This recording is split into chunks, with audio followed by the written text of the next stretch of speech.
Bonjour à tous. Du coup, il est 11h30, un petit peu passé. On va commencer du coup cette formation, ce webinaire d'une petite demi-heure, on va dire, parce que je pense que ça va quand même assez vite, sur la TVA et la facturation. L'objectif du webinaire, c'est de rappeler du coup les règles générales de taxation à la TVA, qu'on soit dans une livraison de biens ou dans une prestation de service. Le webinaire n'a pas vocation à répondre à des questions complexes en matière de TVA, sachant qu'il y a plein de situations différentes qui nécessitent généralement d'être étudiées pour être sûr que le régime de TVA a bien été appliqué. Donc là, l'objectif, c'est vraiment de rappeler où sont imposées de manière générale les livraisons de biens, où sont imposées de manière générale les prestations de services, rappeler les différentes obligations à respecter.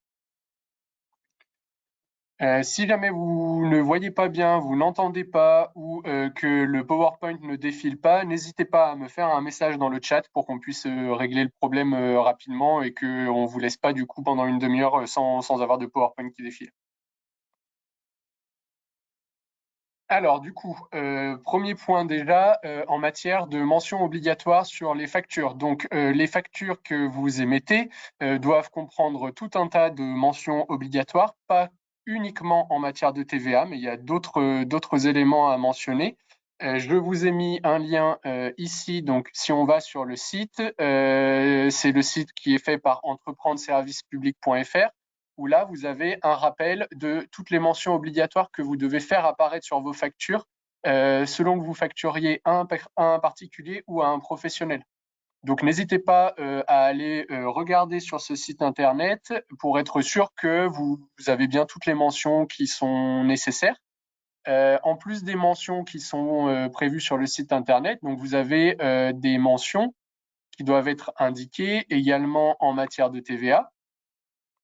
Voilà, qu'on va voir par la suite. Ce qu'il faut savoir, c'est que le non-respect des règles de facturation, elle est sanctionnée à un double niveau. Donc, il y a la réglementation économique, c'est-à-dire le code de commerce, qui prévoit une amende qui peut aller jusqu'à 75 000 euros d'amende pour une personne physique et jusqu'à 375 000 euros pour une personne morale, donc en cas de facture non conforme. Alors, c'est vraiment des cas extrêmes. Moi, je ne l'ai jamais vu, mais bon, je préfère le dire. En fait, c'est très important, du coup, que vos factures elles soient correctement émises et qu'elles prévoient bien toutes les mentions qu'elles doivent prévoir. Et la réglementation fiscale qui prévoit, elle, 15 euros par omission plafonnée à 25% du montant total de la facture. Bien de la facture dont on parle et pas du volume global de facturation de l'année.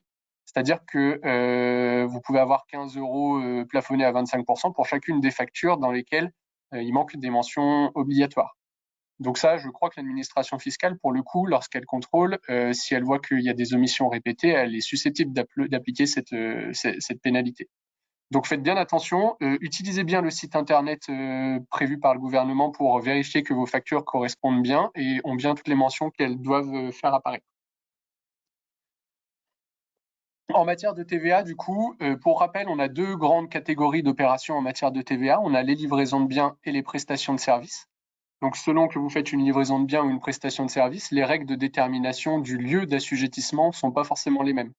Quand vous êtes dans une livraison de biens, il faut regarder d'où la marchandise part généralement.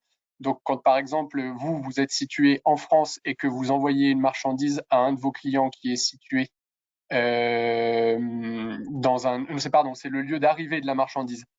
Donc du coup, quand vous êtes en France et que votre client est situé dans l'Union européenne et que vous faites une livraison de biens, en principe, vous avez une exonération de TVA qui est prévue par le Code général des impôts, qui s'applique sous réserve du respect de certaines conditions. Donc, je vous les ai mises dans le tableau. N'hésitez pas à me demander le tableau. On pourra vous le mettre à disposition si jamais. Vous le retrouverez aussi normalement sur Internet. Il y a beaucoup de tableaux qui sont faits. Donc, du coup, vous êtes en exonération de TVA si vous faites une livraison de biens à une personne qui est assujettie à la TVA qui est dans l'Union européenne. Donc, je ne sais pas, par exemple, vous avez un client belge et vous lui livrez une marchandise. Donc, cette marchandise part de la France, arrive en Belgique. Normalement, votre facture, elle est faite sans TVA, avec une mention obligatoire qui est l'exonération de TVA, article 262 ter grand 1 du Code général des impôts. Donc cette mention doit apparaître Et en plus de faire apparaître cette mention, il y a tout un tas de conditions qui doivent être respectées. Et notamment, on verra, il faut souscrire un état récapitulatif des clients sur le site ProDouane. Quand vous faites une livraison de biens à un client qui est assujetti à la TVA et qui est en France et que vous êtes en France, là, il n'y a pas de difficulté, vous appliquez bien la TVA. Quand vous faites une livraison de biens qui est à un client qui est situé en dehors de l'Union européenne, donc là, on dit que vous faites une exportation. Lorsque vous faites une exportation, il y a plusieurs cas qui peuvent s'appliquer. Généralement, vous n'êtes pas soumis à la TVA au titre de cette exportation.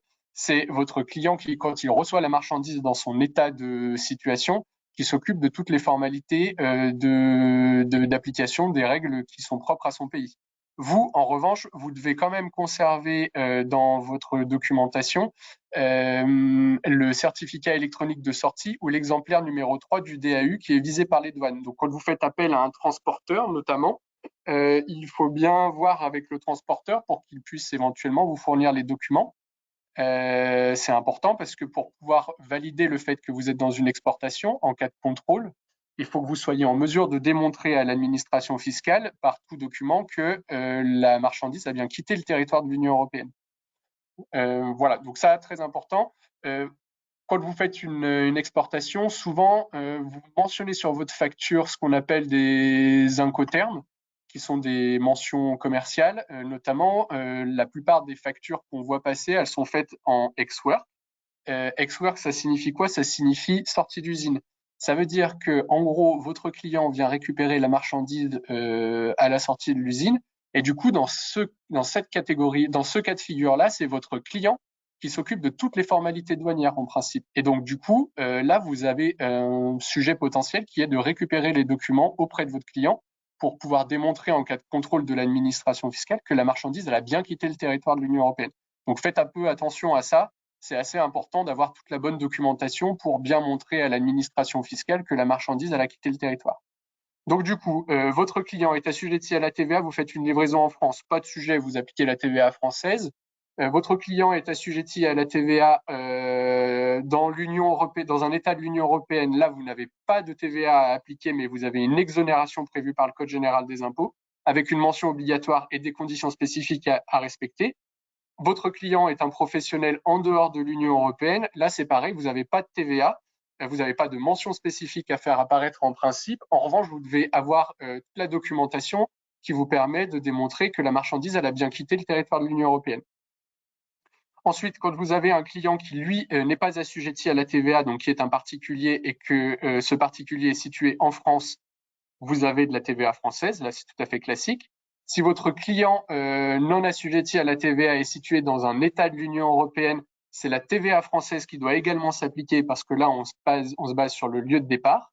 Et si vous avez un client non assujetti à la TVA qui est domicilié en dehors de l'Union européenne, vous êtes aussi exonéré de TVA comme dans le premier cas, sous réserve toutefois de bien pouvoir démontrer que la marchandise elle a bien quitté le territoire de l'Union européenne. Donc ça, on va dire que c'est des règles à caractère très général. Il y a des situations, bien sûr, qui sont un petit peu plus complexes et qui nécessitent une étude un peu plus approfondie.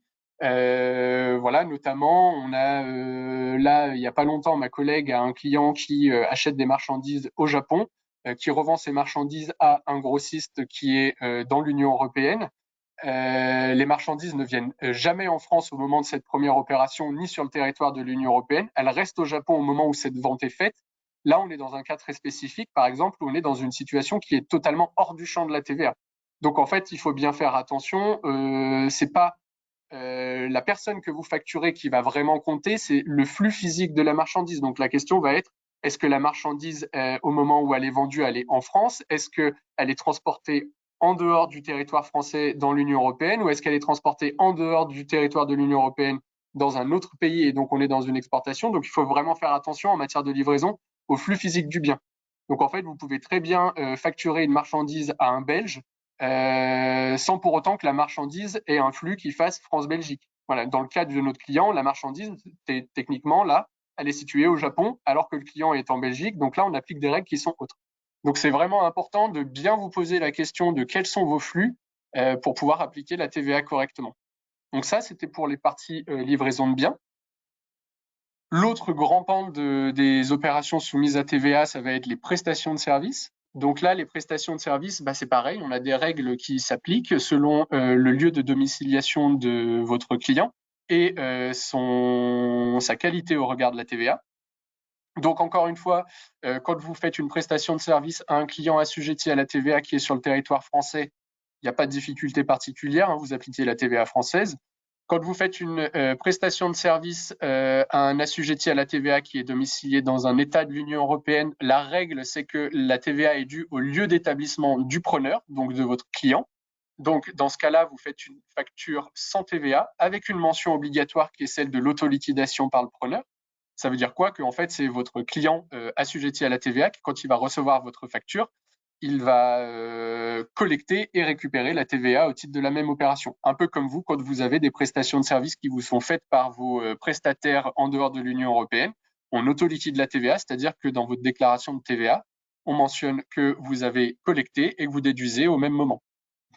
Quand votre client assujetti à la TVA est domicilié en dehors de l'Union européenne et que vous lui rendez une prestation de service, vous avez une facture sans TVA mais sans mention spécifique.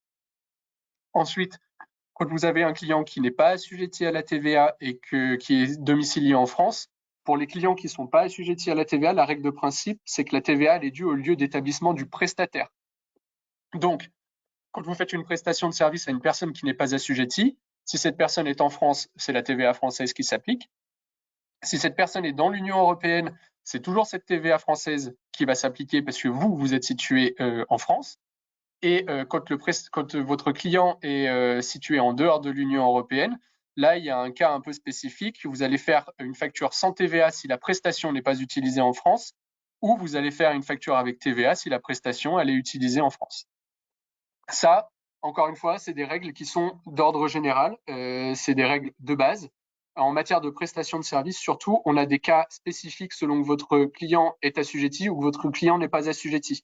Et donc, du coup, dans ces cas spécifiques, il faut faire attention parce que, du coup, les règles de territorialité que je viens d'exposer et qui sont dans le tableau ne sont pas forcément applicables. Donc, il faut avoir une vigilance particulière, bien connaître vos flux, encore une fois, et traiter, du coup, correctement.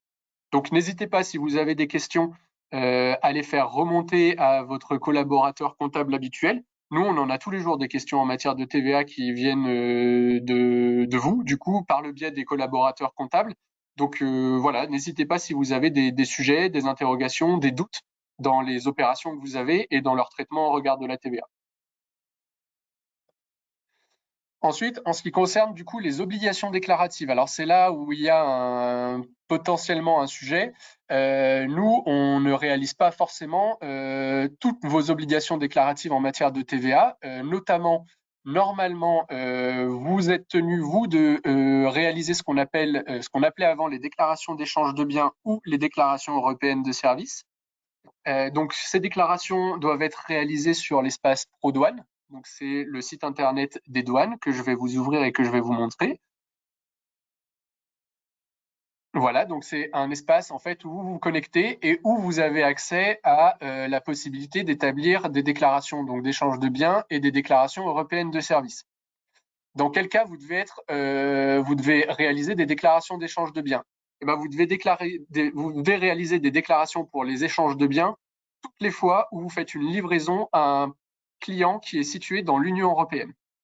Donc, ça veut dire que dès lors que vous faites 1 euro de livraison de biens à un client dans l'Union européenne, vous êtes obligé de faire normalement une déclaration sur ProDouane au titre des opérations que vous avez réalisées dans le mois pour être en règle. Pourquoi? Parce que si on revient un petit peu dans le tableau d'explication des règles applicables aux livraisons de biens, vous voyez que quand vous êtes en livraison de biens à un client assujetti dans l'Union européenne, vous avez cette dernière condition qui est là, qui est dépôt par le vendeur de l'état récapitulatif des clients sur ProDouane. Donc c'est ça que vous devez faire.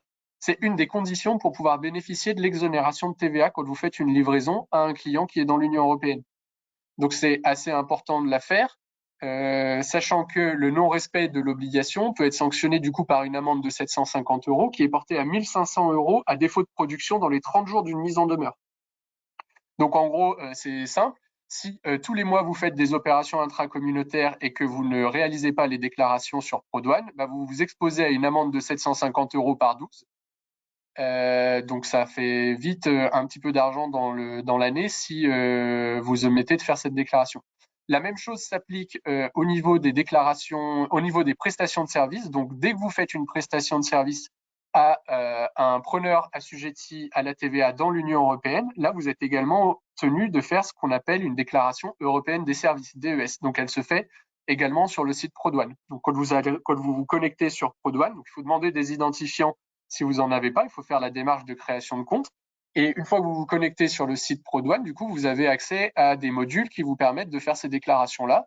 Donc, en fait, pour faire ces déclarations, généralement, on vous demande très souvent le numéro de TVA intracommunautaire de votre client, son lieu de situation et la valeur de la prestation ou de la livraison de mémoire.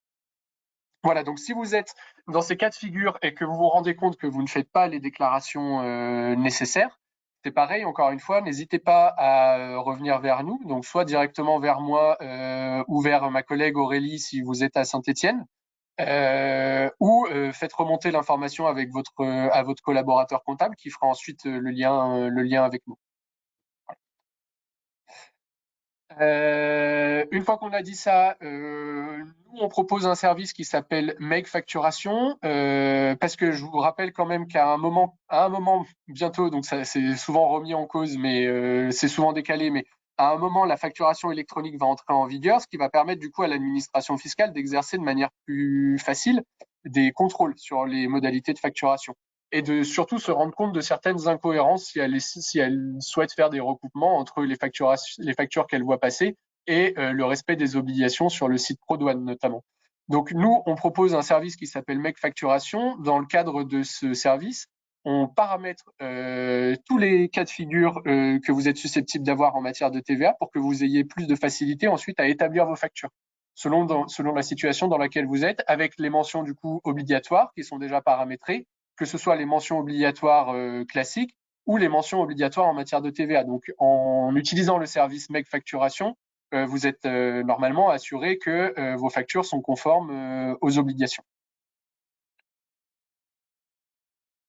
Si vous avez des questions en matière de TVA, normalement, on arrive à répondre à toutes les questions, sauf des questions ultra techniques. On a eu notamment des questions assez techniques sur des flux très compliqués en matière de TVA, de marchandises qui impliquaient des États dans l'Union européenne, en dehors du territoire de l'Union européenne, où généralement, là, on recommandera plutôt de faire appel à un avocat. Mais sinon, pour toutes les questions que vous pouvez avoir, n'hésitez pas à les faire remonter soit Aurélie Bois qui est sur Saint-Étienne,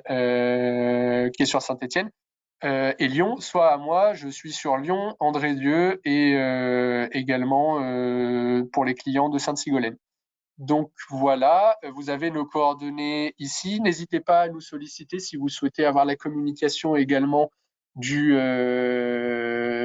la plaquette du webinaire. On peut vous l'envoyer avec les tableaux. Donc je rappelle quand même bien que les tableaux qui sont fournis dans la plaquette sont vraiment des tableaux d'ordre général. Il ne faut pas les utiliser à la légère. Ça vous donne une première indication, mais dans tous les cas, il faut surtout nous solliciter ou solliciter votre collaborateur comptable pour bien valider que vous êtes en règle. Voilà. Le collaborateur comptable qui suit votre dossier, normalement, quand il y a des opérations un peu spécifiques, il n'y a pas de souci, il revient vers nous. Donc, s'il n'y a pas de problème, votre TVA, elle est OK. S'il y a un problème, voilà, nous, on peut intervenir et on intervient généralement, ça nous arrive. Voilà. Est-ce que vous avez éventuellement des questions que vous voulez faire remonter via le chat? Le webinaire était assez court parce que l'objectif était vraiment de rappeler les règles de base et surtout les obligations en matière de ProDouane. Est-ce que éventuellement vous avez des questions?